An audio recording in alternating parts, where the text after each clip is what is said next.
Welcome to the Getting to Know You. I'm your host, Eman Tuzman-Eagan, and I'm happy to welcome you to this podcast where we get to know members of the Berkshire Hills music community better.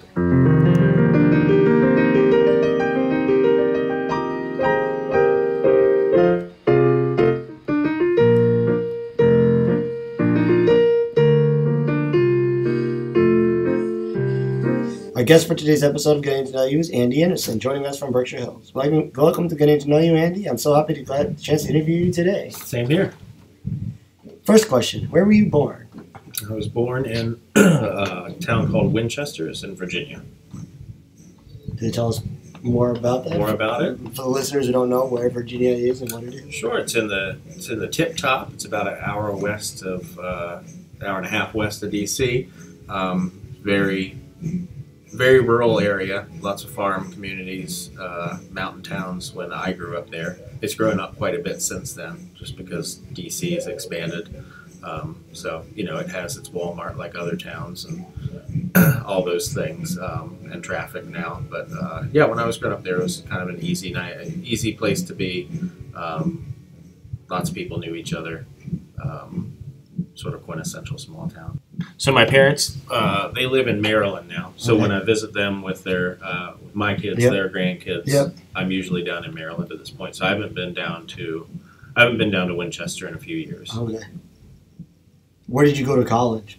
I went to college at Berkeley in Boston, which was at first a culture shock because I was not used to. I'd been to cities, but I hadn't lived in them or had to really navigate them around them on my own or without friends. So I didn't know anybody going up to Boston. I didn't know Boston at all. So it took me a couple months to really get, which I'm sure you can relate to, having come here to this school at some point, and having to get to know people and join a community that you weren't familiar with. And that's kind of what it was, but it was more, it was less about Berkeley. Berkeley was easy to get involved in just because it was music. Made it easy. But Boston as a whole, as the city, just difficult at first, but I came to love it. I love that town. What did you major in? I majored in initially songwriting, and then I thought, who cares if I have a major in songwriting? You know what I mean? You're either good at songwriting, you can practice it, but you're good at it or you're not good at it. And I didn't think, it wasn't like a piece of paper that said I graduated in songwriting was going to get me any jobs in the future. And at the end of my first semester, I had no idea what music therapy was. And a friend of mine took the intro course to music therapy and absolutely hated it. But he said he hated it. In describing his hatred for this class, also described what it was, and it really piqued my interest. And so over the course of the summer semester, I read this intro book and really thought that it was just a neat area of study, both on the just kind of on the cerebral side, but you're also still getting to do music, and then there's a real human element to it and a purpose behind it, and so I really dove into that. How many instruments do you play? Currently, well, you have to ask it's whether I play them or play them well. How many instruments do you play? Do I play? I play banjo and mandolin, guitar, drums, piano, banjo, mandolin, guitar, drums. We'll call it five or six, but really I'm drums and guitar for the most part. What is it like to play upright bass? Oh, an upright, yeah. A lot of fun. Yeah, I traded in an electric guitar to get the upright that I have now. The one in the hall? Well, the one that I usually keep in the hall. It's at home right now for repairs. Okay. Which is another thing that I'm currently learning how to do is repair all these instruments. I love it. It's enormous, and it's low, and it's big, and it really punches through, without a microphone or anything. I just think it's a lot of fun. Bass playing in general, I think, is a lot of fun, but that thing, I don't play it enough where it doesn't wear out my fingers pretty quickly. But It's nice. You prefer upright bass or slap bass? Oh. And for the listeners, tell what slap bass is. Yeah, I don't prefer slap bass. My brother got really good at that. Slap bass? Uh-huh. Like to where you could do like the really quick triplets and I all don't the think fancy stuff. No one up here plays slap bass. Marco plays bass. Yeah, I don't know. I think you can. There's slap bass, and then there's all the fun tricks, like like Victor Wooten does. Yeah. And my brother was all into that. He was. Nice. I can do it a little bit, but if you differentiate between upright or electric, I think both have their place. So certain things are fun. Like I wouldn't want to play. I don't know. I wouldn't necessarily want to play like some runny bass line like Motown or. Even though Jamerson did it. But, who's Jamerson? James Jamerson, the original Motown bass player. Oh, okay. I wouldn't want to play that stuff necessarily on upright. Yeah. Because my fingers don't move that fast. Yeah. And it's rough on your hands, and I just like the punchiness of an electric bass. But if I'm playing something like bluegrass, or we're doing one of these jazz quartets or quintets that we do here, I'm all about the upright. Nice. What is it like to have chickens? I enjoy it. They're outdoor animals, so you don't they require a certain level of care, and you got to make like any animal, you got to make sure that they're fed and all that stuff. But they go to bed by the sunlight and wake up by the sunlight. So it's not like it's not like a cat or dog that's going to wake you up when they need to go outside. Yeah. Or if you have a cat or dog. Anyway, there's just no inside the house element to it. And when you go outside, I mean, it's probably just because you're normally the hand that feeds them, but they do run up to you, and they do have personalities of their own. You know, you can know each. I mean, I only have. How many do you have? 4 at this point. I've had upwards of 10 before, which isn't a lot. But you can still know but again, do you mind explaining what happened to the other ones? They have. Oh well, they don't live long lives. Oh, they don't. No. I mean, they can live up to 8 to 10 years, but that's a really old chicken. Okay. They usually stop laying after 5 or so. Okay. I see you have it. You bring eggs. I do from time to time. Because when they all get laying, you're getting like 3 or 4 eggs a day, and even that small number of chickens, that's a dozen every 3 or 4 days, depending on how many of them lay. But it's fun. I just think it's fun to have a sort of a farm animal outside in your backyard. Do you have like a coop to keep them in? Like how do you keep them? So they have a coop, and that is to sleep in. Okay. And then off of that coop, I've built a run. And the run is open air. Okay. It just has fencing around it, so that they can't get out. Yep. B, stuff that would probably like to eat them, like foxes, can't get in. Yep. And then I have fencing over top too, so like sunlight, rain, all that stuff can get in. Okay. And they can, for all intents and purposes, they're outside. Okay. But like hawks can't get them, because that's another reason you lose chicken. You go from 8 to 4 chickens really quickly. Is if a hawk picks one off and they know there's chickens there, they'll just keep coming back, because that's where dinner comes from. Yep. And my sister has chickens. That's right. Yeah. Well, and she lost a lot. Lost a lot of them because of fox. Was hers a fox? Yeah. Fox figured out how to open the gate. To get in. And they went to sleep that night.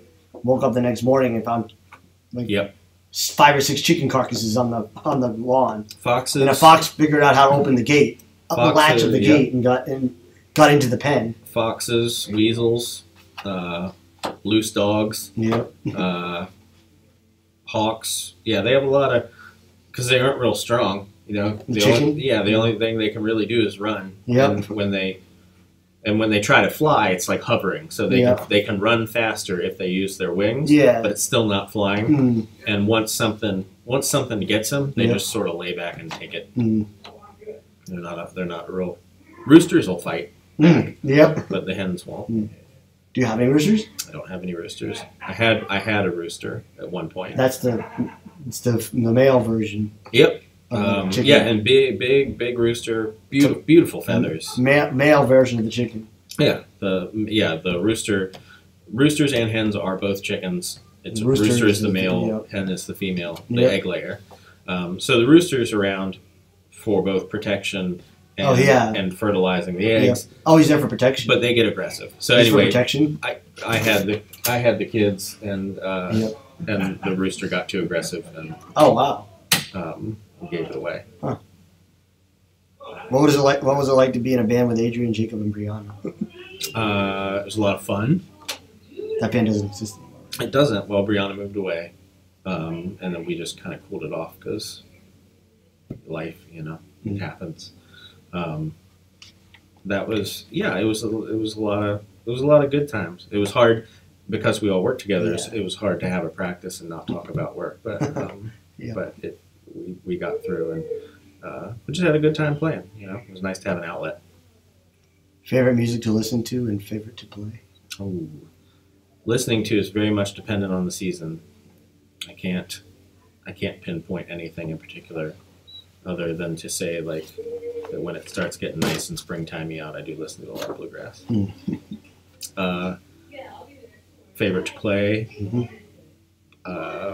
Anything anybody wants me to play on, particularly anything anybody will pay me to play on. That would be my favorite music that day. How did you get involved in BHMA, and when did you start? I lived near here, and I knew of the place from when I was in college, because it opened when I was in college, and I think I had met a student when I was doing my internship who had gone here. Okay. And so when I moved out here, I worked in a couple other areas before coming over here. I worked in brewing. I worked at OPA Brewing. OPA? Yep. Is it still around? No. Not to my knowledge. They went out of business? They later went out of it. They started doing a lot of contract brewing. So they weren't. Yeah. Was it like a steakhouse? The original one, the Brew Pub, was in Southampton, and that was the steakhouse. And then Brewmaster's Tavern was the larger brewery. So neither of those exist? No, not to my knowledge. The Brewmasters got bought out, and I think they're doing all contract now. But even Opa was doing contract. So you were a brewer. You worked in a brewery. Yes, and then I worked at Element in Miller's Falls because I had a friend who worked there from Opa when they opened that. So I did that for a year, and then wanted to get back into what I sort of started in. Yep.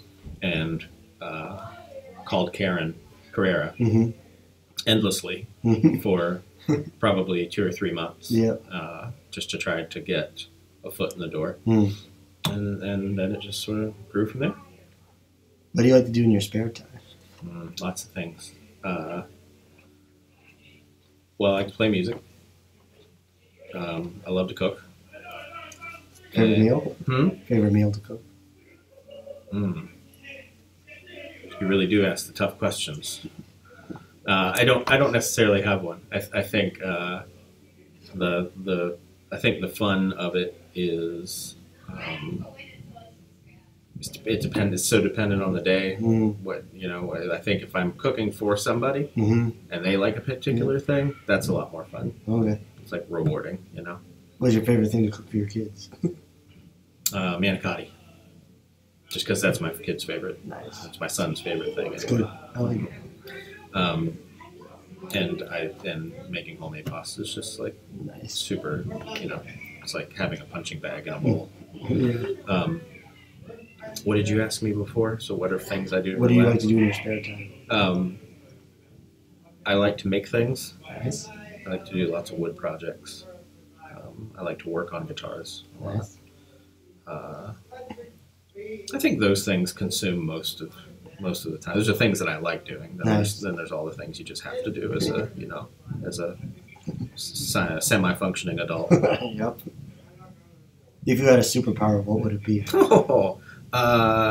It would.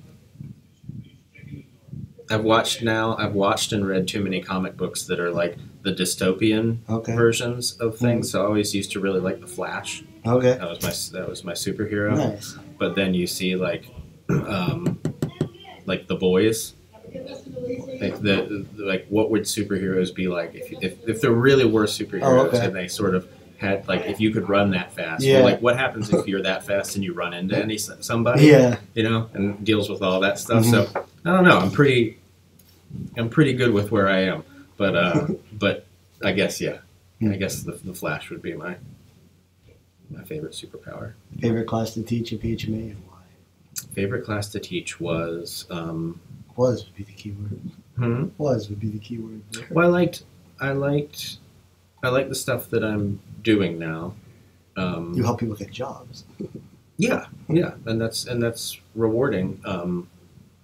I think as far as just teaching a class in general was when we did MHS in the Live program. Okay. So that was my first 2 years. That and then the Live band, like right at the beginning. Oh, Live band, that was a band, with Connor and Paige.